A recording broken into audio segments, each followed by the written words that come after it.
We're live. Thank you, Angela. Um,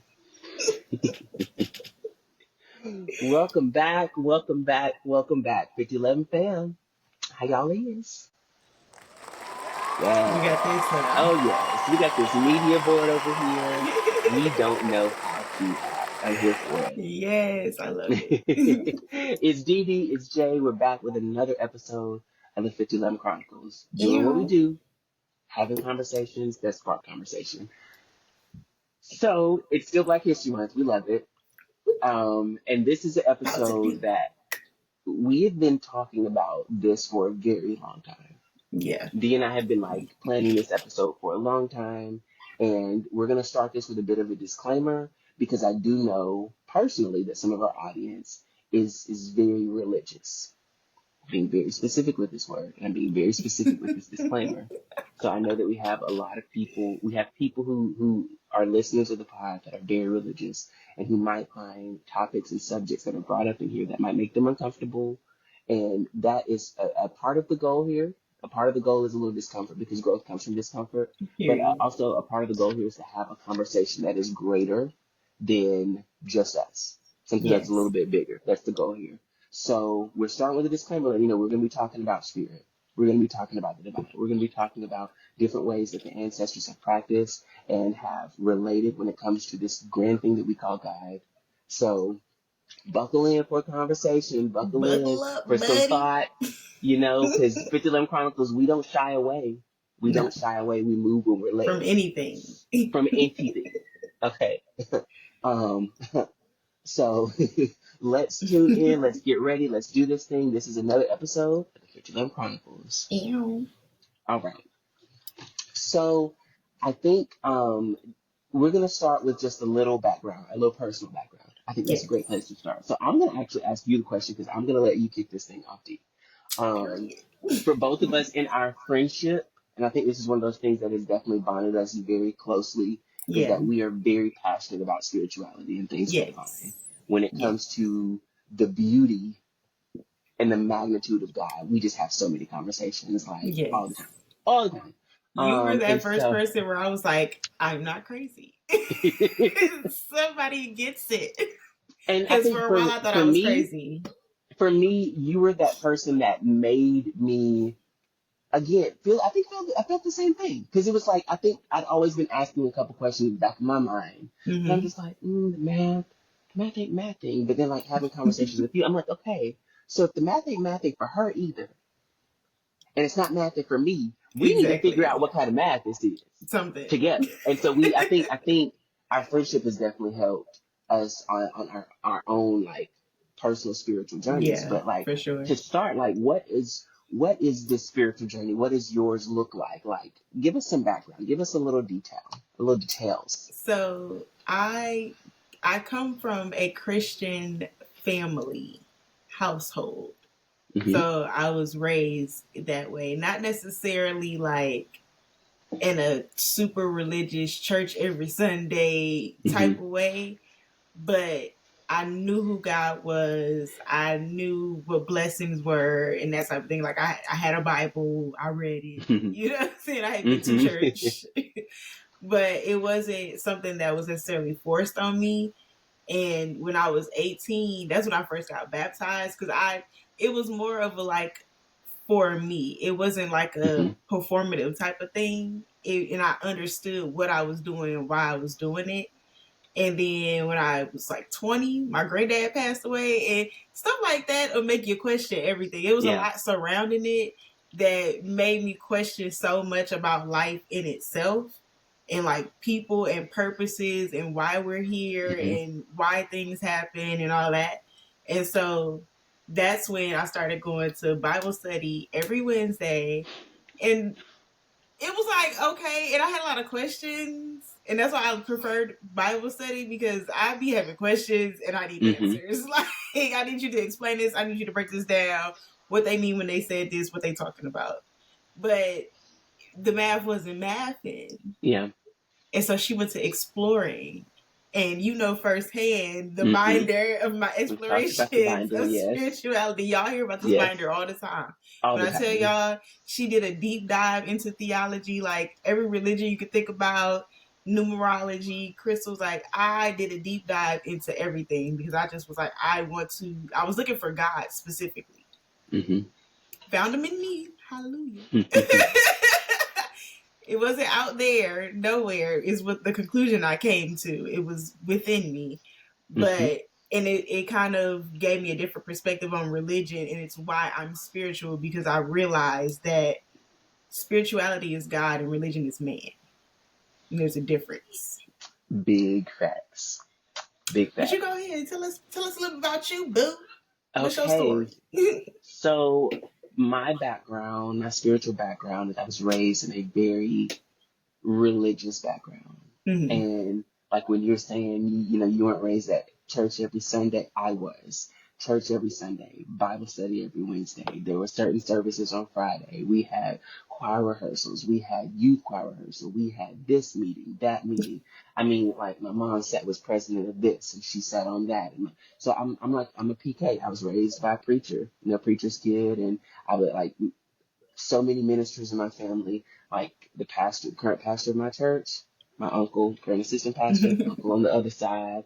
We have a prophet Come of the on, church, both that's my sides. aunt. Like, it's literally like my whole family is just ingrained in this church because my family was also part of the founding of this church. Mm-hmm. When this church was founded, a lot of the members of my family were part of the core founding group behind the main founder of the church. And so very religious household, very strict when I was younger, like very sheltered upbringing, which I've talked about on the pod before. So for me, religion was like life. That was just Yeah. a part of what you did. Like you went to church and you went to all of these things and you still had your other life, but there were things that we didn't do. So Yeah. like I didn't see the Harry Potters and I didn't see the Lord of the Rings and I didn't see a lot of the movies and read a lot of the books growing up because they weren't acceptable by our Mm-hmm. denomination. And the denomination I was, or I'm still technically a part of, is the Pentecostal Holiness Southern version. It's real hot, real heated. Very intense and emotional. The speaking in tongues and running around the church, like, and it's crazy because even I'm gonna get into my spiritual journey, but even like I've always loved church. Mm-hmm. There's always been a certain aspect of the church experience, Yeah. particularly praise and worship. But I've Period. always loved the It's my experience of favorite part. like experiencing the spirit in church because Mm-hmm. that's where I think I began to attune to the spirit and understand the spirit a lot differently. Mm-hmm. And for me, it wasn't until I was about in college because I was just so used to it. I mean, like this was life, for most of my life. It was just, this was the routine. This is what you're taught. This is what you're told. And this is what you believe. And as I got older, I began to have questions because for me, the first question that came that changed everything, that I just couldn't sit with any of the answers or any of the research, was I was like, well, what about all of our ancestors before Christianity was introduced to them? That's what I used to always ask and always wonder. It's like, what about they're just burning in hell? Like, I just can't accept that. I can't What accept about that. before Christ? That's to say Like, what were every they before doing? what like it was always that was always a question for me. And Yeah. then I always felt that God was so much bigger than what I Mm-hmm. was being taught. Mm-hmm. Now, that's no discredit to what I was being taught, also because we're going to get into some of the history of what our people have experienced when it comes to religion. But like for me, it was meeting like-minded people. It was getting that relationship with God myself.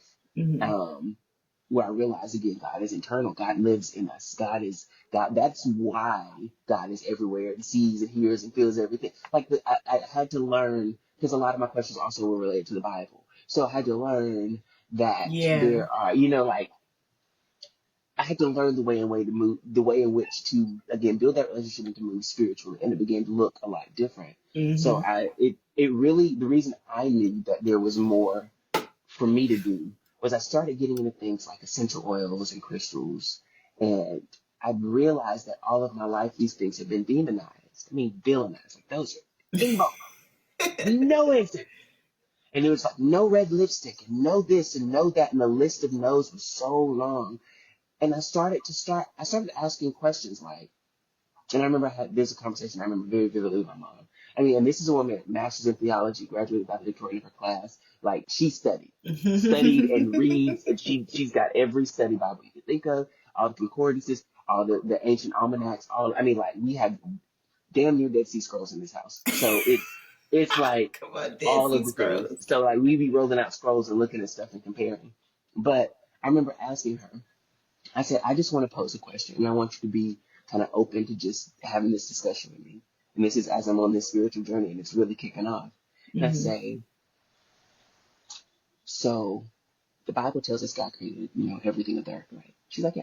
Okay, everything was good, right? Yeah, everything was good. And everything had a purpose, and like everything had a purpose and a point, and it was all part of the order and the plan. Everything had a value, right? Yeah, everything had a value. Okay. So we're on the same page. Yes. So they explained to me why something like essential oils, which are just oils extracted from things that were God created, would be a problem if I use them a little differently, if I use them as perfume, if I use them to focus on my.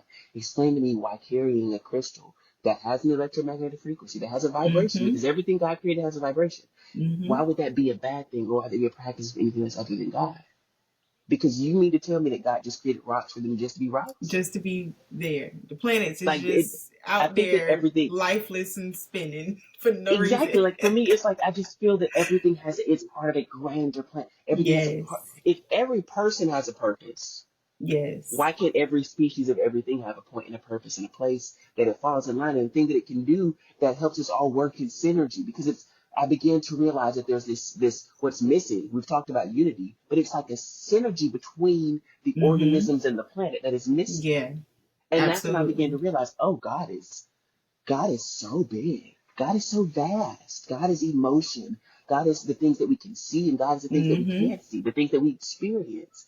And that was when I started to go on this journey that was like, oh, well, I want to experience God in every form and fashion that I can, and I want to Exactly. understand not even the why, because I started to realize why and how questions that are sometimes too big for us as humans to really be able to understand and to grasp without a certain level of understanding. Like we have to get to a And certain some place stuff to be isn't able to for us accept to it. know. I'm big on saying some things are just not our business. Some things are just not our business. And I think for me that has been an aspect of it is I've realized that the closer I've gotten to God and building this relationship that looks a little different than how I was raised, the closer I've gotten to God in this way that I practice, that works for me, I hear more messages. I find myself more intuitively inclined and aligned. I find myself having messages and being a vessel. I find myself aligning with the numerical values that God deems as blessed. I find myself falling in favor. Like I find Yes. myself, things work out a little bit differently with this form of practice for me, Yes. you Yes. know?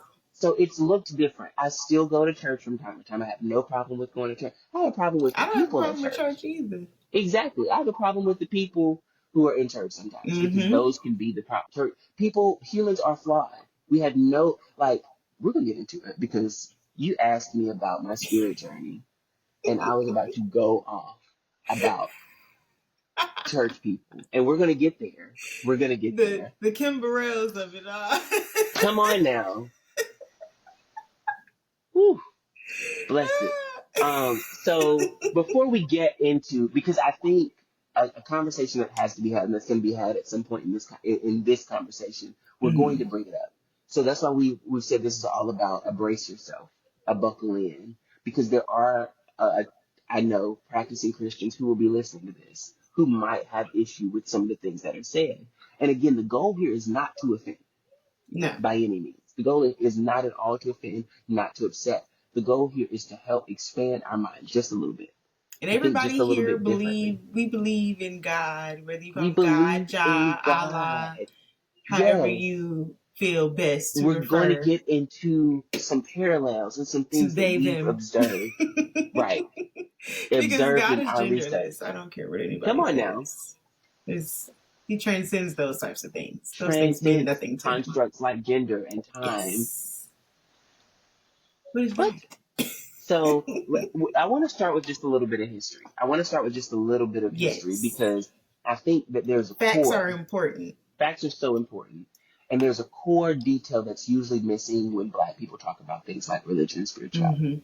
The first distinction that I think D made at kind of like we at the top of this conversation that I think we both have hit on, and is really important to understand, is that spirituality is like a set of beliefs, set of practices, usually not super orthodox or organized. They can be. It can be ritualistic, but spirituality is usually a little bit more about relationship. It's usually a little bit Yes, more about that connection. connection. Yes. You know, religion, on the other hand, and you can look up the definition. I'm not going to give you To a do Webster's something dictionary. religiously, it's like to do something habitually out Ritualistic. of It's habit. like it's ritual. It is Yes. ritual. It is tradition. It is a policies and procedures. It's organized. Yes. And sometimes it's hyper organized. Not all religions are hyper organized, but there are some that I There think are. the problem lies in humans having too much control. Religion is man made. And in any aspect, please understand that for one, do your own research, and for two, there are extremists in every aspect. So you can Mm-hmm. always find something or somebody to point at and be like, but look at this person, they did this or they said Yep. this. There's extremists in everything. So be aware of the type of resources that you're citing. Please do.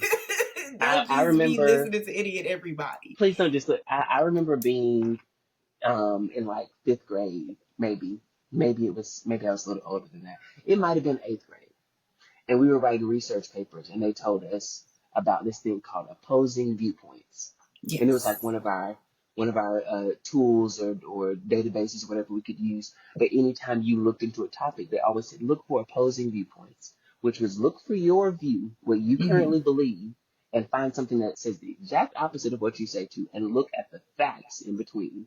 And somewhere in between your viewpoint and the opposing viewpoint, you should find all of the fact that you need in your Exactly. research. So opposing viewpoints that is also important. It's important to again do your own research and Mm-hmm. to allow the spirit to lead you on this one.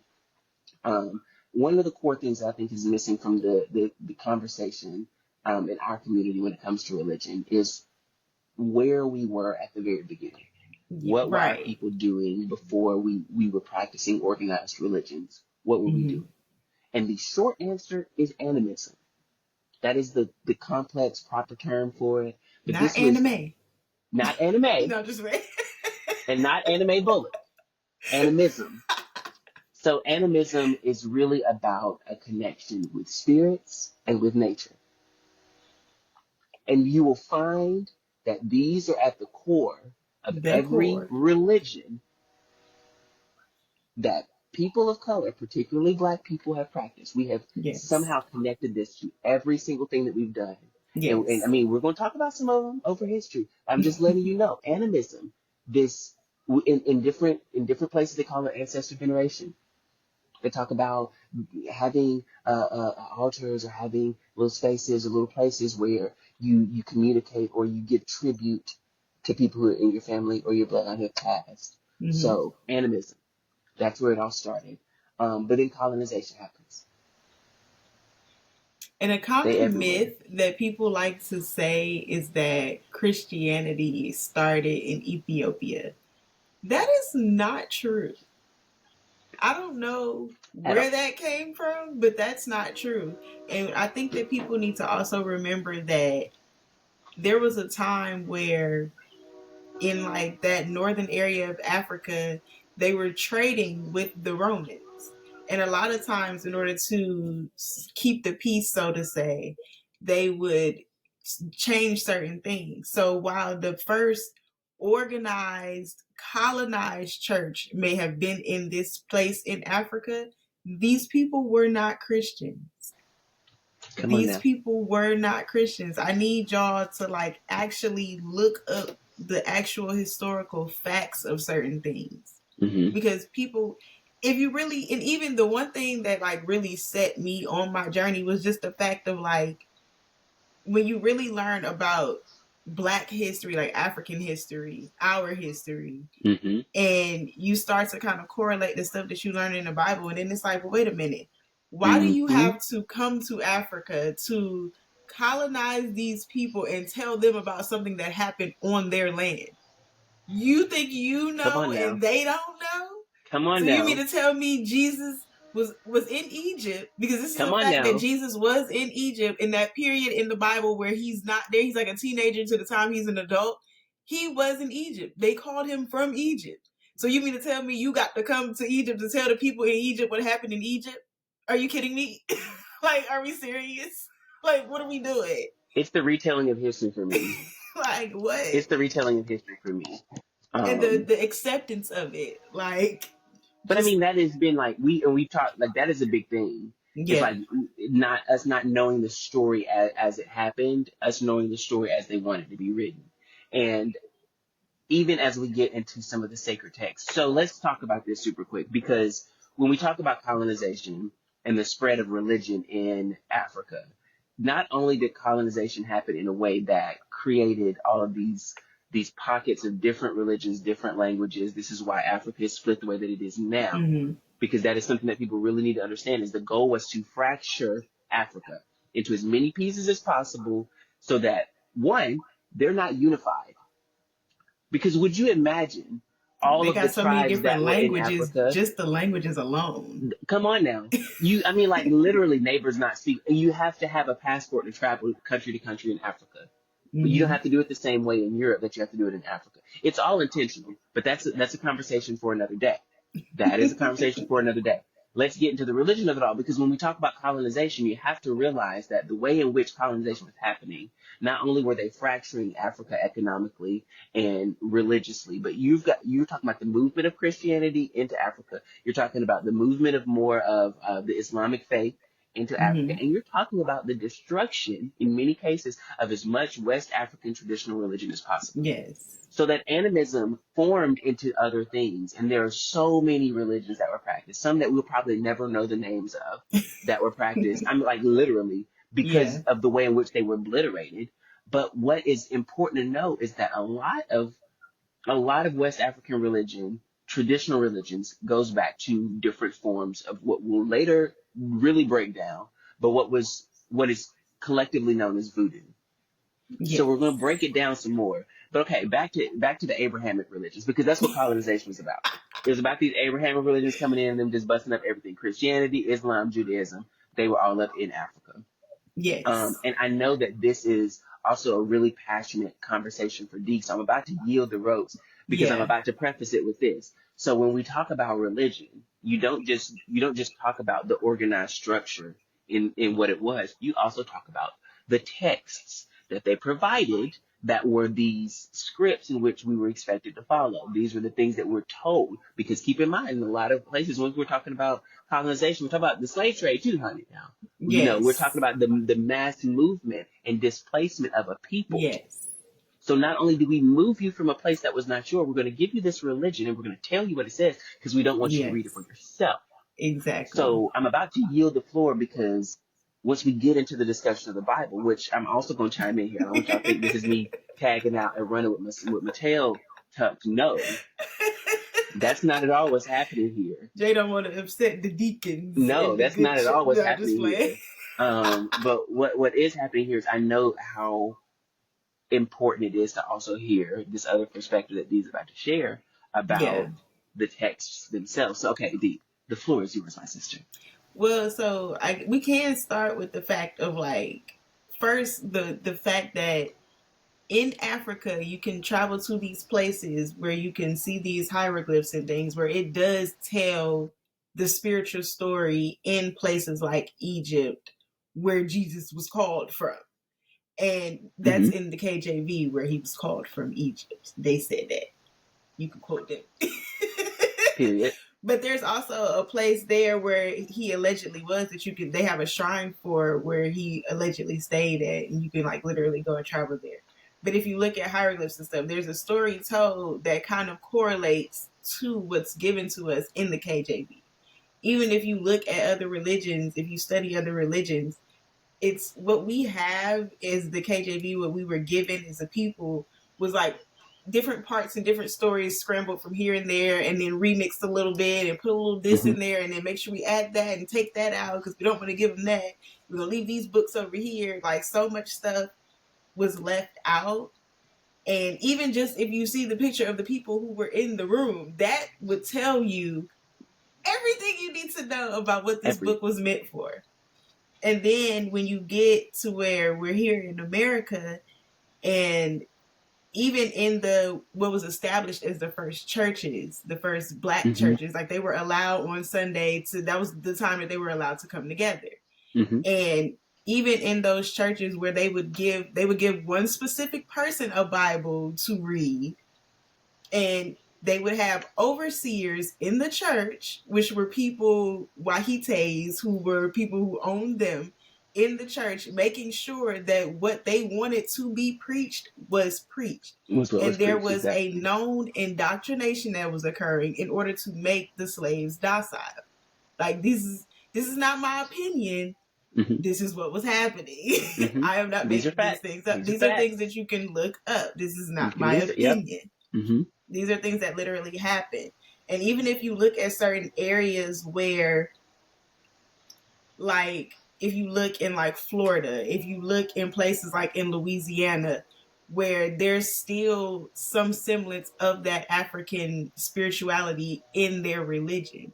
Mm-hmm. Even if you look at somewhere like in New Orleans, where they use the Catholic saints as ways to cover up and represent something else to them, but obviously on the surface they had to practice this specific religion. Mm-hmm.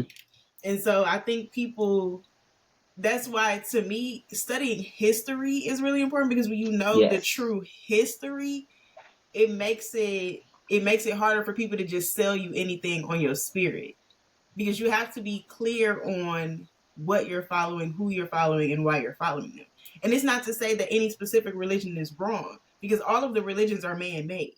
Mm-hmm. And all of the Bibles are man-made. These are people telling, God didn't specifically write none of this. Nothing. And that's why, to me, spirituality is so important, because it's important to have your own connection with God, your own streamline, so that you're not having to go through somebody else, or you only get to see God on Sunday when somebody else is telling you about him. Mm-hmm.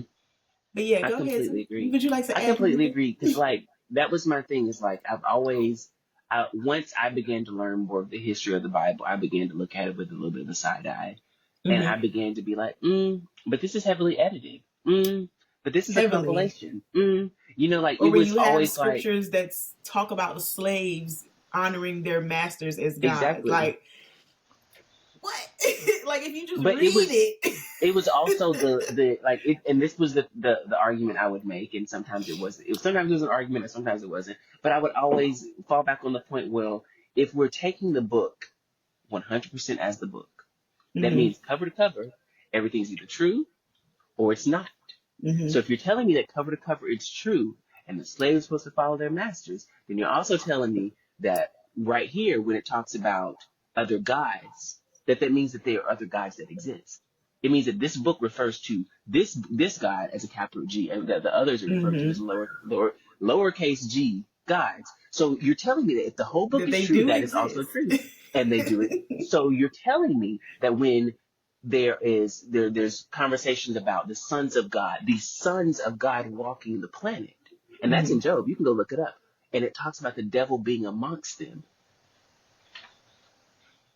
Why would the devil be amongst the sons of God if the devil wasn't a son of God? So y'all are meaning to tell me that if this is the book, you have to tell, if this is the book, and the book is true, at cover to cover, we've got to talk about all of the nuances. We can't talk about just the favorite stories, Jonah being in the well, and Ruth standing up for what she believed in. And that's the thing, is the cherry picking. Like, that's kind of, for me, what I didn't like is the cherry picking, or like, I don't like when, if I could go to your church and you tell me this is the scripture that your message is coming from, and then I'm reading the whole context. Come and on your now. Message don't have nothing to do, don't align with the rest of what this chapter is talking about. You didn't went and put your own spice and added your swag to it, and then ran off over here, and this ain't even what they talking about. What? Come on now. Big what are we facts. doing?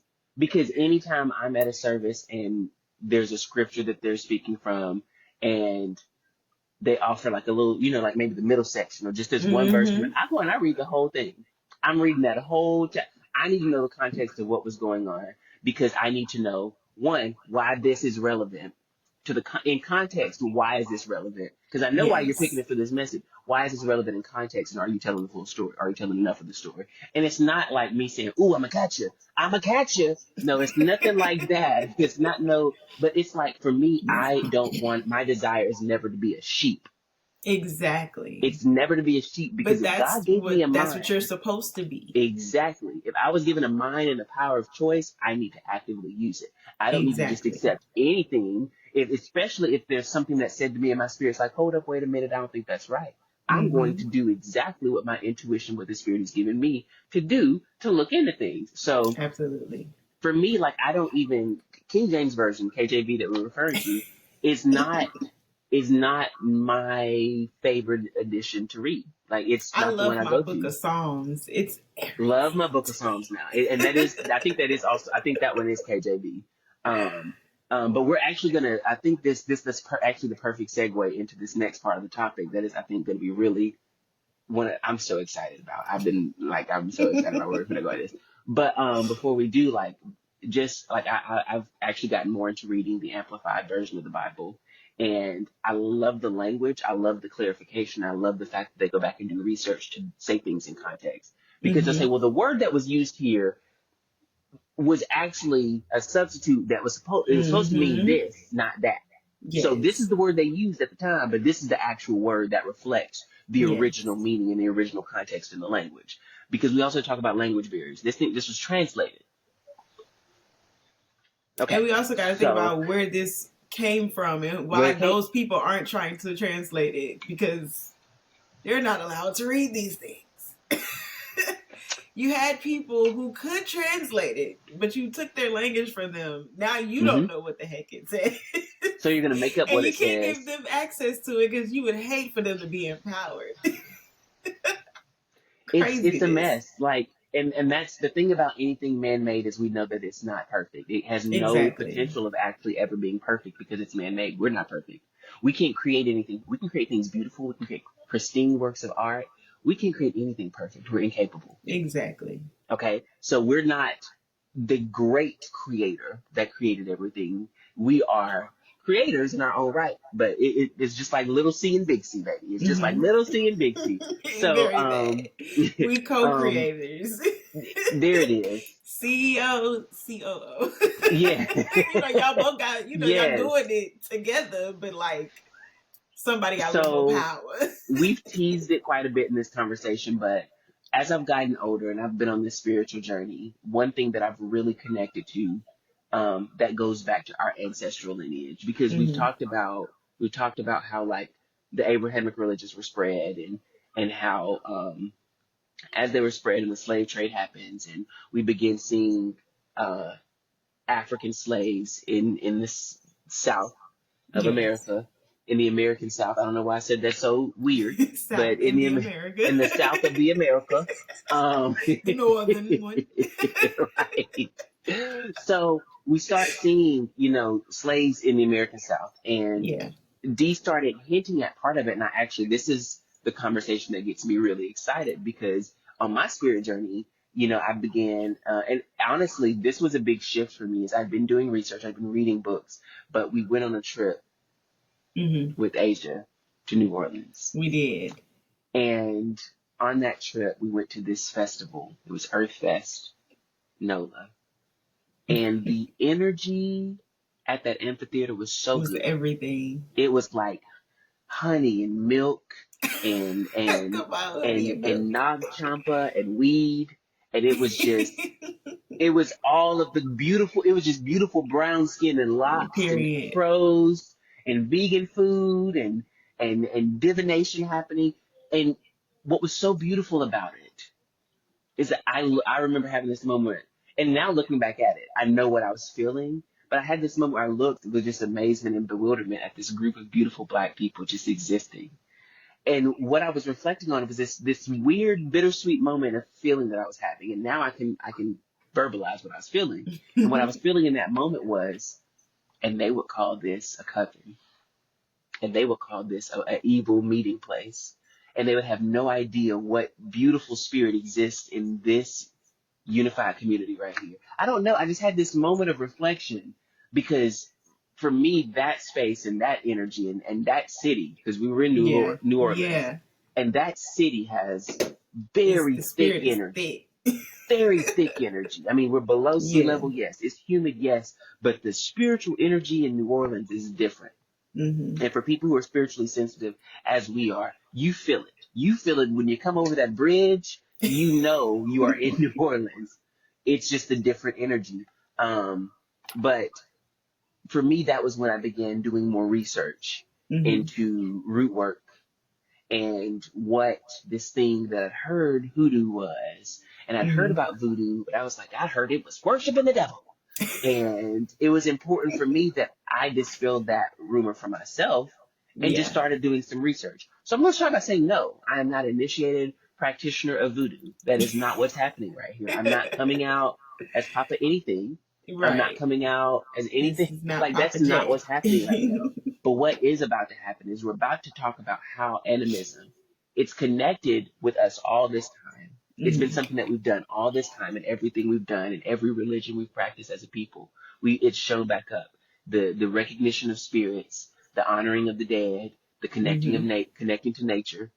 And for both of us, I can say some, but I know Dee will expound on. For both of us, our spiritual journey has had a connection to the earth. It has had Yes. this arc that is all about nature and earth and everything in it, and this Yes. fascination with the way that things grow and why they grow and how to use them and how to raise frequencies and how to heal the bodies and the Mm-hmm. minds and the skin of different infirmities. So we have that has been a part of both of our journey. That has been an Yeah. intersection that has made this a lot easier for both of us because we've had somebody else to bounce these crazy ass ideas off of. Yes. But for me, and I'm going to start with just a little lesson, a little 101 Come on, one on on one. some of the understanding of hoodoo versus voodoo, because this is something that I'm really passionate about dispelling the difference. So D picked up on a really big and powerful point of it. With voodoo, with a V, there are different versions of it. There is the voodoo that most people think of, this West Mm-hmm. African Vodou. Yes. That is what most people think of when they think of voodoo. It is practiced in a few countries where it's actually the recognized religion there, but it's also practiced in pockets throughout the entire continent. Mm-hmm. But West Africa is where it's most notably known as coming from. Now, keep in mind what also is notably known as coming from West Africa: The people. civilization. Okay, so The there. people. Okay, we're just gonna say it's been here for a while. This is not something that all of a sudden became popular in the 80s, 90s. No, Right. this is a thing that has been going on for millennia. Okay, so when we talk about voodoo, we've got West African Vodou, which is where everything is kind of based in. And this was Mm-hmm. really more like an advanced version of animism.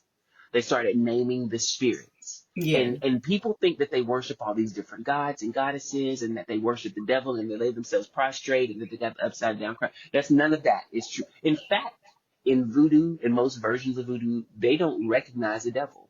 There's not a devil that exists in voodoo. So they don't worship the devil. They also worship one God in most cases. In most cases, there's one Yeah. God who unifies, created everything, who is the main supreme being. In most cases, now I don't know all, because again, I'm no expert. I don't have a master's in theology. My bachelor's is in marketing, but I read some books now. Come So, on, read a book. so we've got a basic understanding. Now, listen, this is where things begin to differentiate because as the people were moved and displaced because of the slave trade, the religion began to move, or the core of what was Mm-hmm. West African Vodou began to move and went different places. In Haiti, there's Haitian Vodou. Sounds like voodoo, but it's not. But they have very similar and the thing that, as I talk about some of these different arcs and these different branches, is they have similarities because they came from the same thing. It's just Yeah. like how Catholicism birthed, Protestantism birthed, the Baptists and the Methodists and the Lutheran and In all the Episcopalians. Everybody came. denominations. It's Think of them denominations as essentially. denominations. Think of them as denominations. But what's different about them and denominations is similar and it's different. What's different is these began to adapt to their environment. Just like Mm-hmm. any form of adaptability that we see in nature, how Mm-hmm. genetic mutations happen, they become the trait of a species. That's essentially how these religions or these practices, because these are really more like sub subcategories of a larger religious practice. But this is how they began to develop. So you go to Haiti, you got Haitian Vodou. You go to Brazil or different parts of South America, you got Santeria. Mm-hmm. You've got New Orleans voodoo, which is its own thing, or Louisiana voodoo. And then you've got what we have heard people say hoodoo, voodoo. They say them interchangeably. Hoodoo is Yeah. very separate. Yeah. It is its own category. Entity. It's its own thing altogether. So what is the difference? Dee picked up on one of the biggest differences and has already shared it, but I'm going to reiterate that. The biggest difference is the basis and what they were using to cover up what they were talking about. Mm-hmm. In most forms of voodoo, they used patron saints, things that align with Catholicism. There were certain prayers that came from Catholicism. There were certain practices, rosary, a Yeah. lot of things, because Catholicism was what the slaves were taught. Yeah. So they And they had to aligned, be they able to had to cover merge up it. what they were doing. So they had to merge it. And then you have to keep in mind, as you're in a place longer, you begin to lose some of those traditions. You Yeah. begin to not have access to some of those herbs and some of those roots and some of those leaves. So you have to find what's near you. That's why I say these are adaptable based on their location. You have to find what's near you that's a good substitute. So now Mm-hmm. we start seeing different versions and different things. Why you had some people had chicken bones and some people had acorns and some people had cowrie shells. It was different things to do the same thing. Mm-hmm. They did the same thing, which was divination work. So everybody kind of had to form their own version. Some people were using cards. Some people were using rocks. Like they had all their own different things based off of where they were, what they had access to. Right. Voodoo is based in Catholicism. That was the backing that they used to mask some of their things, but that's also again the tradition they were being taught based on where they were. Hoodoo is what was practiced by American slaves. They were being taught Christianity. Mm-hmm. So we're going to talk about some of those things a little later in this episode, but like some of the things that we were taught as slaves in the American South. Y'all, I was about to say it again. I was about to say it again. In the American South, some of those things that we were taught as slaves that are Christian, we aligned them with some of the things we remembered from our West African traditions. Yeah. And that is where hoodoo was born. And Hoodoo is I Christian also based. exactly. And I also want people to understand too of like when people talk about devil worshiping and like demonizing things or witchcraft and stuff like that, a lot of that was like propaganda from slave owners. They were viewing it. For example, they thought one lady was a witch. Like we knew how to operate in like swamps and stuff like that. So they felt like for these slaves to defeat them, like it got to be something magical. It got to be something, but it's like they just were connected with nature. Mm-hmm. They knew how to move around in swamps and stuff like that and do attacks. They knew how to care for themselves using the earth because that was something that they were already doing. That's something that they were already traveling, teaching people, which is a part of why they wanted to enslave these entire group of people so badly because they were going around teaching people all these different things. And so it's like, I think people also need to understand that some of what you were taught to believe, you were taught to believe that for a reason. It's to disconnect you from your history. Mm-hmm.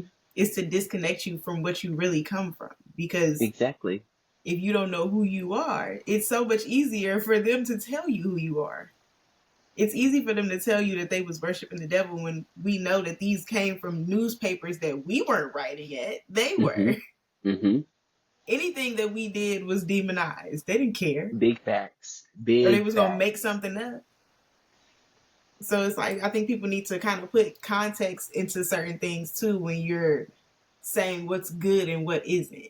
Mm-hmm. Be clear on what you're saying and understand that like a lot of what they were doing was just based in nature and science and understanding how those things correlate and how spirituality connects with all of it.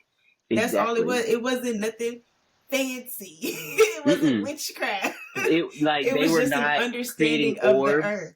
They weren't creating orbs out of their hand. Exactly. They weren't magically growing things out of their fingers and ears. Exactly. It was literally they took some roots and some rocks. Wasn't nobody saying expecto patronum? It was nothing like that. But and honestly, the language might have had a component of it because if they're speaking their native language and they're grinding these herbs and things up, I'm gonna villainize that as much as possible. Exactly, because they don't know what they're saying. I don't know what you're saying. I don't know what you're doing.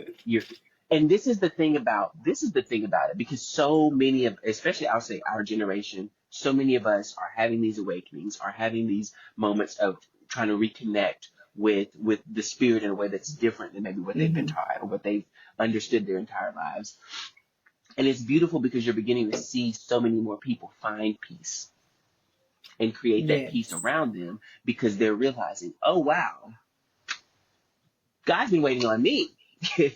And God, you've been if waiting we're on not me. operating from a fear-based space, Hmm. because a lot of religions, not one in particular, but a lot of A religions lot of them, yeah. operate from a fear-based place. You It's need all to be about scaring you. afraid.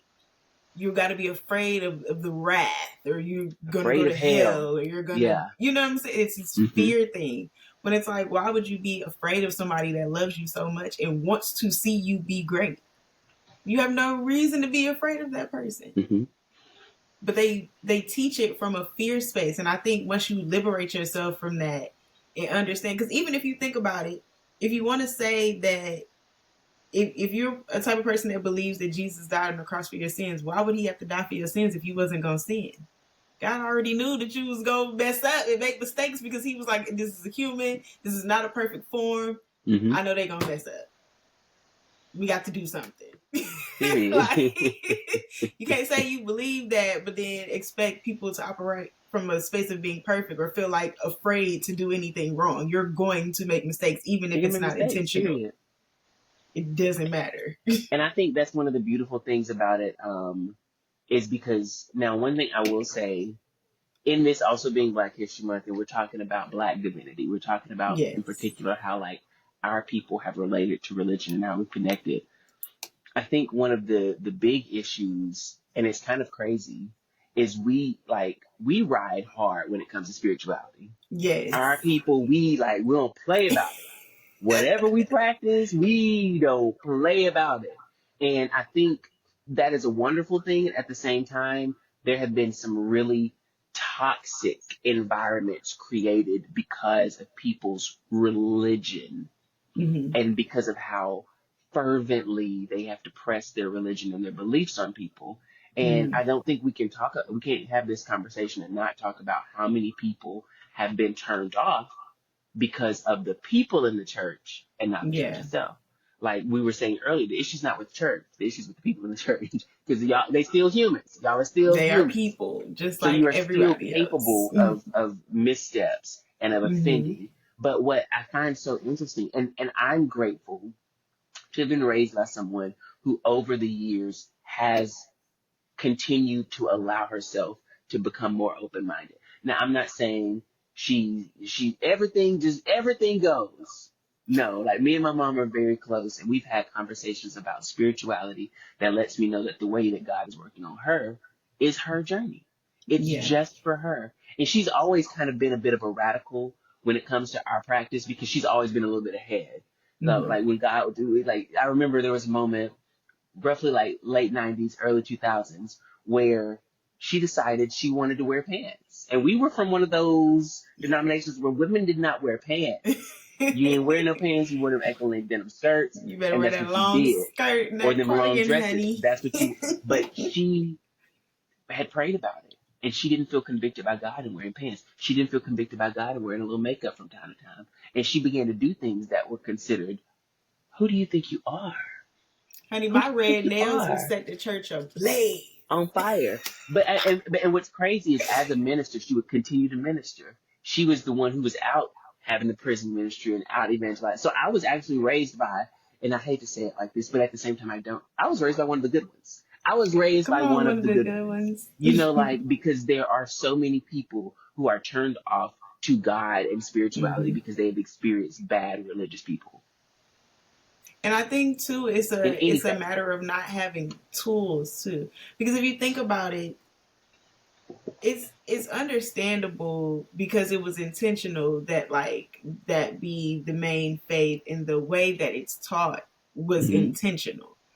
And so I think it's understandable for people to, because I don't feel like people should have to feel like they can't follow a religion.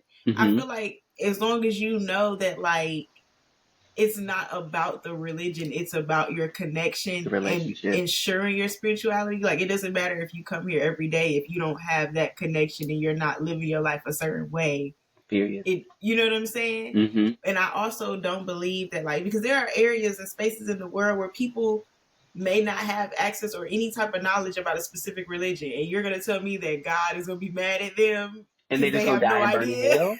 Mm-mm. Like, I don't think no, so. like, I feel like, in my personal opinion, to me, religions are things that people made to kind of give spirituality a likeness to themselves. That's Mm-hmm. why when you look at like Hotai Buddhism, he looks the way that he looks. When you look at the Buddhism, and it's an actual man with like kinky hair and all of that, Mm-hmm. he looks the way that he looks. You see what they did with Christianity and Jesus. He looks the way that he looks for a Mm-hmm. reason. And so I think that people have to understand too, like, for one, I hope you're not praying to that picture because it will do nothing for you. Nothing. That is Nothing. not a good person. In actuality, the person who the picture was made of was actually, yeah, he was like a pretty bad person. So, like, don't pray to that picture. You know, Mm-hmm. take Please that don't. down Get off that your picture up to the mantle. house. Black Jesus is okay, but not that man. Take it down Um, off your mantles, please. But I think people need to understand too. Like, I think of it more of like, I aspire to have Christ consciousness yes. versus necessarily being a Christian. Like, Mm-hmm. I aspire for Christ consciousness. I want to be Christ-like in the sense Christ-like. of, Mm-hmm. I want to be somebody who is a messenger, a servant, doing good, helping people, that type of thing. Like, I I want to completely live my agree. life Mm-hmm. in a noble way where I'm actually Mm-hmm. contributing spiritually on some type of level and like elevating the world in a way. Mm-hmm. And so it's like, I think that it's an admirable thing to do. And I think people need a guide. Some people need that guidance or that help. Like, for me, Rastafari was something that connected lifestyle to the spiritual aspect of it. Because for me, Christianity wasn't teaching me in a lifestyle type of way to where I was Mm-hmm. applying it every day.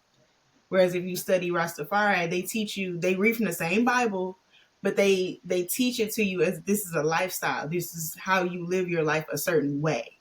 And so that kind of helped me make that connection of lifestyle and spirituality versus Right. religion. Because I Right. was confused. Like, your girl was lost and confused. I'm like, this ain't, but it wasn't making sense. And I'm like, what am I supposed to do? And then y'all saying prayer without work is dead, but what's the work? Tell me the Mm-hmm. work. The work. Because Mm-hmm. then they'll say, oh, just pray about it. Well, what else can I do? I Mm-hmm. did that part. Like, and so I think that people, it's important to find what works for you, but then understand that the most important part of the journey is your spiritual connection. So Yes. whatever helps you get there. It doesn't have to be any one right or wrong thing Mm-hmm. because they're all parts of a whole. It's all stolen pieces and stories, and Come everybody's on saying now. the same thing. Everybody's saying the same thing. Trust me when I I think tell you, everybody's I saying the think same thing. that's a really beautiful piece because it goes back to, I think it could be a theory I heard or conspiracy or shit, it could have been a point in a book. I don't know, but I read it. I heard it or read it somewhere, and it reflected to me in that moment with what you said. Is I have this firm belief that every religion that was organized, the grander divine purpose for it was for people to see themselves in someone that they could use Yes. as a barometer. And this is a spiritual life right here. Christ was an example for some, Muhammad was an example for others, Buddha. Mm-hmm. So there were examples that the people in areas were given to achieve enlightenment, salvation, Yeah. nirvana, whatever you want to call it. But there It's are all these parallels. semantics. It's all semantic. There are these parallels in all of the major religions that look the same. And it's really about love. It's about connecting and taking care of this planet. It's about taking care of the people that you love. It's about Mm-hmm. putting out good energy. Mm-hmm. It's not That's difficult. literally all you got to do. It's not difficult. And I think that you were I think you hit the nail just head on. It was like head on. It was literally head on. Because that's exactly what was forming in my mind before you began to speak in that moment. So I just want to say kudos to you because that was literally spiritual synchronicity. I also think that because we're going to wrap this episode in a second. y'all. And we do have something fun. We're not going to do a little trivia. Instead, we're going to do a little FYIs. We're going to talk about some of the things that you might not realize might be connected to some things that you didn't know. So that's what we're going to do. Yeah, I said that vague on purpose because you're going to stay on to the end of this episode. But I like, even for me, like on this journey and asking those questions and looking for that community and finding those people who also ask those questions and who do that research and who want to do things a little bit differently, like in understanding that for me, it was a journey in researching root work. I've always been fascinated by herbs and always been fascinated by plants and flowers and like the way that we grow stuff here. I just get excited every single And time. that's Like, how you ooh, find your gift. And I that's how you think find it. It's a we lose continuation of that because we're taught careers. But it's like if you really sit back and think about what do you naturally Mhm. gravitate to? What was something you always naturally liked or enjoyed? That is the way that you were supposed to use your gift. Exactly. And sometimes that's even how you find your connection to spirit, because sometimes it's those practices. I once heard, because I write songs. It's one of those things that I do. Come on, It's one of swans. my versions of expression. But I heard this songwriter, I was watching this video, and I think it might have been Oprah Super Soul Sunday. I still give Oprah a side eye, but she does have some connection to some people who be having a lot of wisdom that they share. And this woman was talking about how for her, songwriting is the exact same practice as prayer is. She said, for me, they look the exact same because it's that alignment. It's that when you connect with the divine in the way that works for you, the things that you'll be doing will become prayer and you won't even Yes, and realize he it. can You'll flow be through mixing you. herbs, making teas, making skincare, fixing somebody's hair, and you are in a meditation. You are in a connection with spirit because you are Yes, doing what you're supposed to be doing. You've activated that inner God, yes. and y'all are having a conversation. And it's like, we said it. We get excited about these things. They just reel us in, and we just can't let them go. And it's just one of those conversations that could go on forever and ever and ever. Um, so before we close out this episode, I thought it would be kind of fun if we talked about some little FYIs, because Yes. we've said it that like the way in which, especially those of us, we know a lot of our audience is not necessarily from the South, but maybe living in the South, connected to the South. So the way in which we We're did black. that great migration, or Black, that we did this great migration from the South to the North, and we spread. There are a lot of traditions that we carry with us all these different places. So Yes. Black Americans in particular, I think there are a lot of traditions that we have and a lot of superstitions that we have no And we idea. didn't even bring up the Gullah Geechee people. How dare You're absolutely right, because I wrote it down. I wrote it down.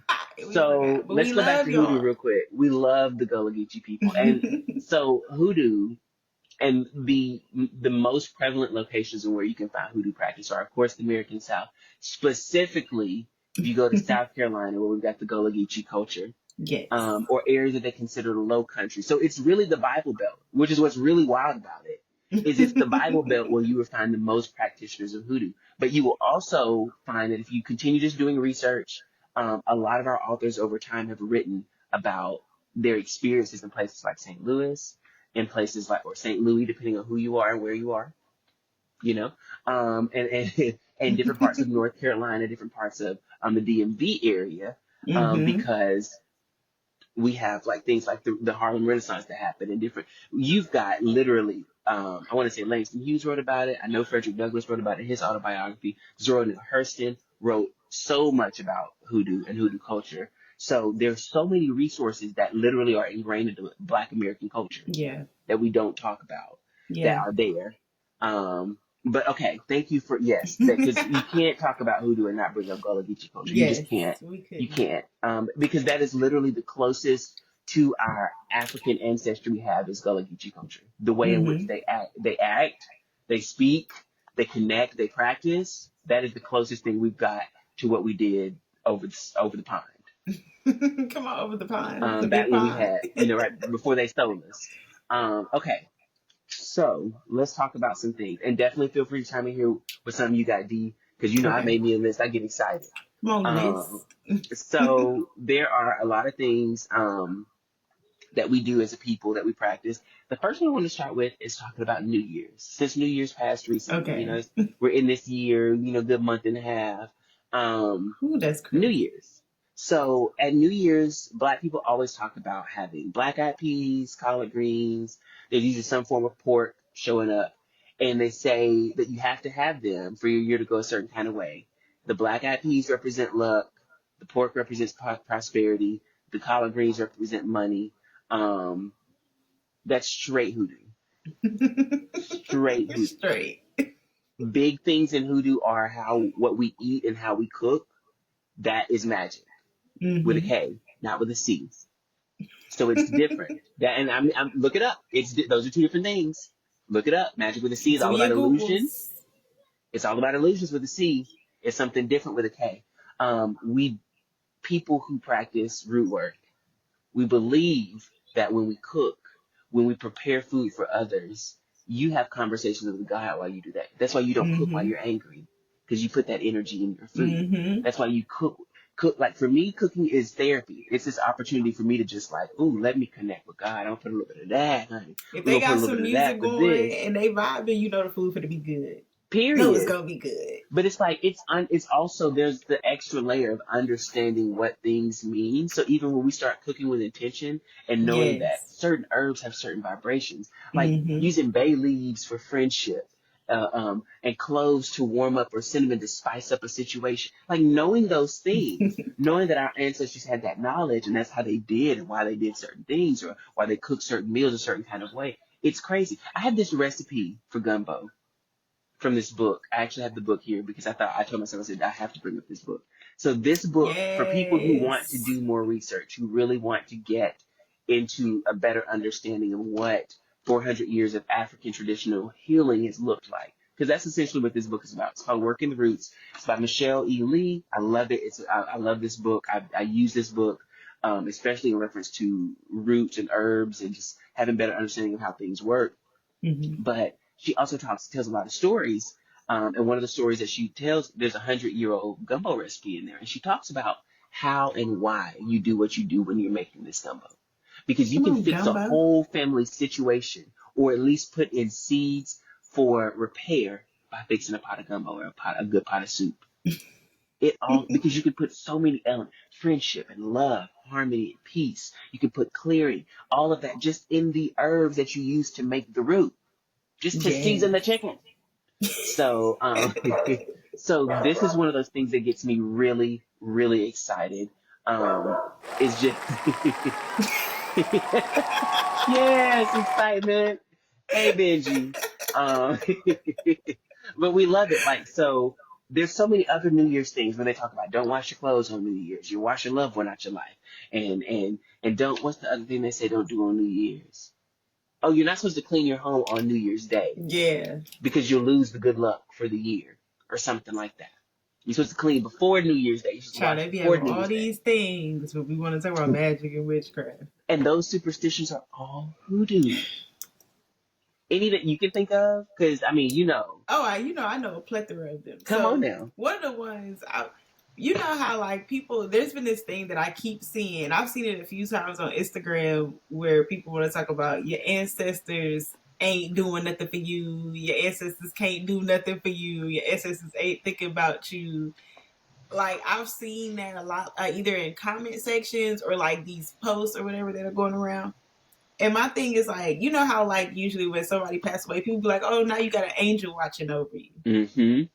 What's let's first start with what's an ancestor.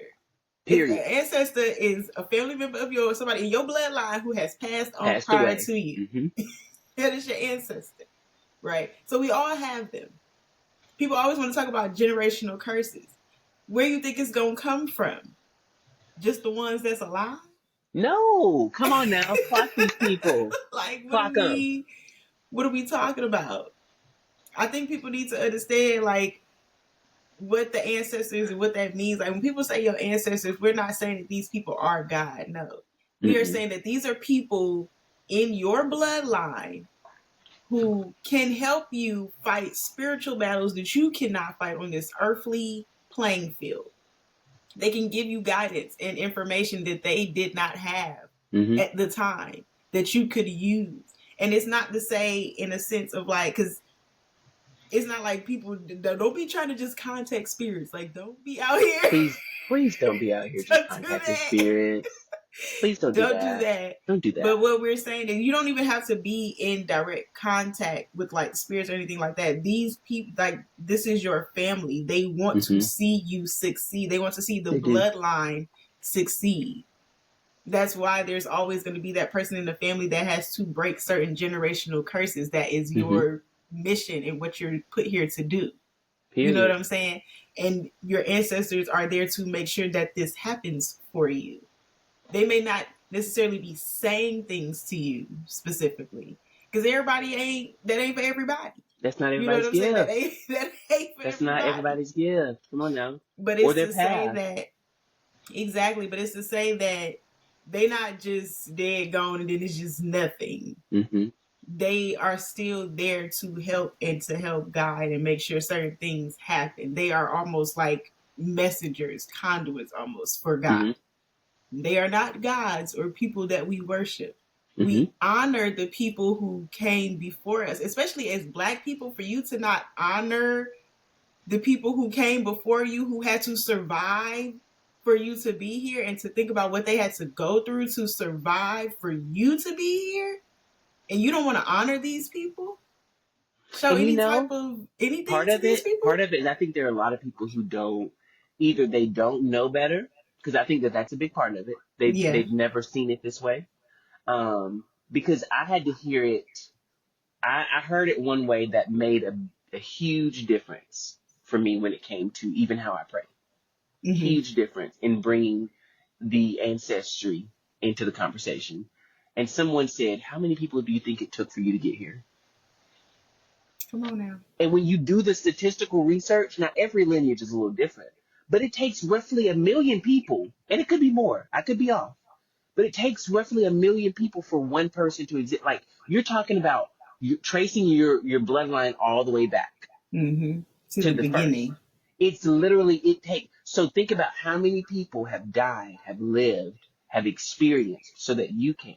That's when you, that's when you really have to start thinking like, man, like, I am an anomaly. I Think about am. how many of those bloodlines are not here anymore because they're at the bottom of that ocean. Because those people decided we're Exactly. not going. We don't know where this boat going, but we ain't Exactly. going. But we're not going with it. So it's They like have those literally a gift to be here and to be present. exactly. And it's also a gift that deserves, like she said, honor to those who came Yes. before us, because they lived, because they died, here we are.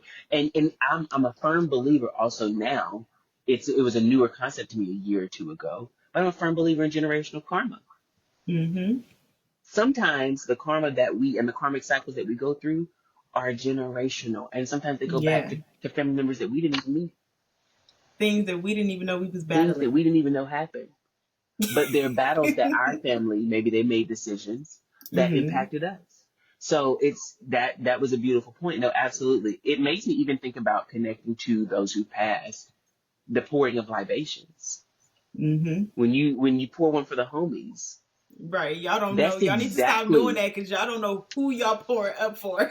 Y'all just be You pouring, do want now, as and y'all long need as to. the big thing is that you announce who you're pouring it for. That But is they be really pouring big. without intention, They do be pouring. and they Well, just be most of the pouring time that up. I would say most of the time that I've heard, at least my experience. Now, I can only speak for what I've heard or what I've witnessed. But in those cases, I've always seen them say, like, it usually follows a little speech or a little shout out or a little love for a person who's passed. So this Some is in people honor just be of. like for Some the people dead do just, homies, and they but so just we're pour. not talking about those people. We Let's not. don't do that. We're not talking about those people. But That's how I want to make it clear. Like, don't just be pouring out because you and don't again, I'm know. not giving instructions. I'm just giving y'all a little FYI so y'all know what these things are, because I don't Yes, think people know that be these are intentional with things that everything came you do. from hoodoo practicing. I'll do a couple more and we'll wrap this one on up. Sweeping of the feet. We've all heard that. Yeah, child. We People will cut up if you sweep their feet. Your palms itching, your eyelids twitching. Those are all things. But I actually found something in my research that was really interesting that I've never heard of. Um, and also personal floor. That's also hoodoo. Not leave your personal floor. You can have money troubles. That's hoodoo. But this one, and I've seen it. I've seen the evidence of this one. I just didn't know this was a thing. So there's a color called haint blue. It's called Hmm. haint blue. Haint blue. And it Mm-hmm. is the shade of blue that you will find on porches, on entryways, on front doors, on front porches, all through the South. It's this very particular shade of blue that it resembles the ocean. The reason being, superstition says that spirits can't travel across water. So if they can't travel across water, the goal is to confuse them by putting either a mirror on your porch or painting Haint blue in the entryway because they will believe that it's water and they won't pass over. And when you start looking at, because I've You seen started seeing the blue. Southern, you start seeing the blue, and it's a very, when you That is see it, so you'll funny. see it. It's a very particular shade of blue, and it's usually in certain era homes, but you see the architecture, and most of them, it's like that inner porch, that porch where they got the rocking chairs and all the nice little columns. Usually the ceiling is this light shade of blue. I've seen it That's on more than one crazy. occasion. And so that's something I've been past or been to homes that have had mirrors on the front porch or in the entryway, and that is to turn spirits away. Mm. So I it's didn't really know that one. interesting because especially being in the South, you see a lot of things like that. Like especially in certain, I live in a city that has a lot of history and a lot of older homes, and I live in an older home. The house I live in was built in the 40s, so it's it's a little bit of an older Y'all home. got blue in the front? Well, no, it's not the original color of the solid. No, Oh, okay. no, we don't have any blue. No, we don't have any blue. We've got the blood of Jesus. Come on, And bloody Jesus. the holy oils, put crosses on the thresholds here. But, but, goodness, I threw myself off with that one. But no, like in the South, I have seen the homes that have had those different things, and it's really interesting because knowing that these traditions, these things that we practice, these things that we say, don't talk during a thunderstorm, don't do this, this means this means that. Those are all things that their origins could go back to hoodoo. They go back to West African Vodou. They go back to the Yeah. things that our ancestors brought over here with them from their understanding of God and Yeah. nature.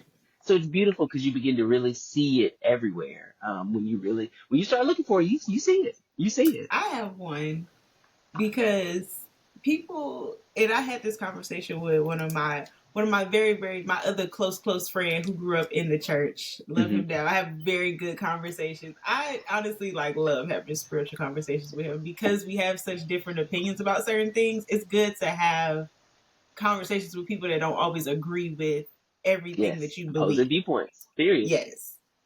And so I was talking to him about like holy oil and holy water. And Mm-hmm. my thing is like, I don't know if people think there's like some sacred spring that people are going to and like collecting this holy water that's been just blessed for years. That's something that somebody just pray over some oil, some olive oil or something. And they pray over this water and they instill intention into it. And it's so funny to me that like that's okay. But the other stuff, oh, that's witchcraft. We're not going to do that though. But it's really the same It's the thing. same thing. It's the same It's the thing. Like when same you're thing. praying over something and pouring your intentions into something, it's the same thing. Exact same thing. Like Exact same thing. I don't be seeing how people don't be seeing the correlations, or maybe they think there's like a sacred spring somewhere that like the pastors is collecting this at. I don't know. I think that I think there are a lot of people who make the choice because they don't want anything to be a lie or not to be what they've been taught that it was their whole life. Some people aren't willing to question what they've been told. Yeah. And some people aren't willing for what they've been told to not be 100% accurate. And I can understand it because it's scary. It's your soul we're talking about. I mean, literally. Literally. And one thing I'm grateful for is because we've talked about it in previous episodes because we practice spirituality differently.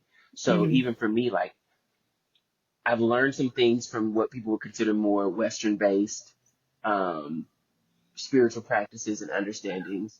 And I've been able to learn language in those things that maybe I can tie back to things that I've learned practice in something that's a little more African based. Yeah. And for me, I find this really happy medium because I'm also a crystal collector. So you don't really see a whole lot in West African tradition about collecting crystals. Now there are some that they were big on using, some essences and minerals and things they were very big on using. So it's not that it was frowned upon.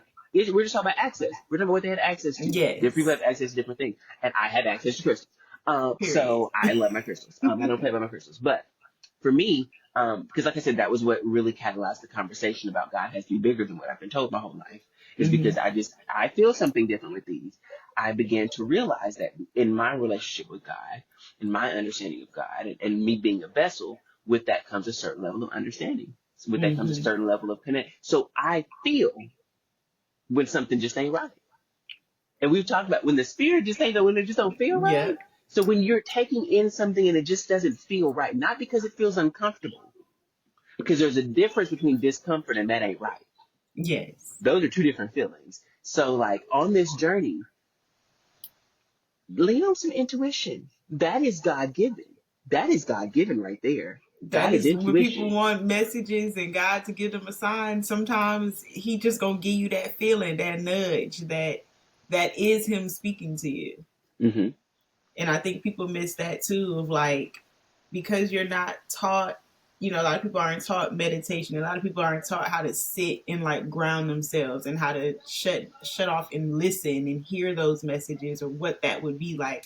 It may not be some like mythical voice like, oh, I'm coming and speaking to you. Give me Mm-hmm. this message. Like, it's not always going to be some big movie theatrical thing. Right. Sometimes it could be so simple as like you could be sitting like thinking to yourself, and you might be thinking about something, ask yourself a question, and then you'll just get an answer. And that's God. Mm-hmm. Like, people, I think sometimes we miss the God in the little minute The things little that the go on little in our day to details. Yeah. day. Yeah, because I think that's when you see Him the most. Is when those little tiny things, that luck or that coincidence, that's God. We call it signs and synchronicities. When you feel them and Mm-hmm. when you align with them, that's God is in all of that. Yep. Oh, this has been good. Okay, y'all. So we thank y'all so much for tuning into this episode. I'm gonna give you a little rundown before we get up out of here. Y'all gotta go. You gotta find us on the socials now. We're Find on us. YouTube and we're on IG at 5011 Chronicles. That's 5011 Chronicles. Type up, look us up. CHRONICLES. There you'll find us.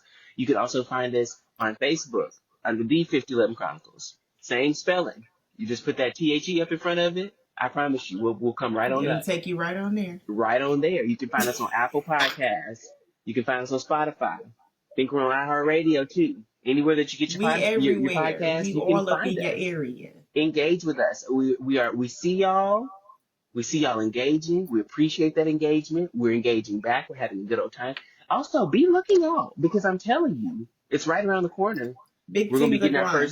we're gonna get our first Jay's safe space very soon. We're gonna be getting Big things are gone. our first rant of the week DiDi's is right around the laboratory. corner.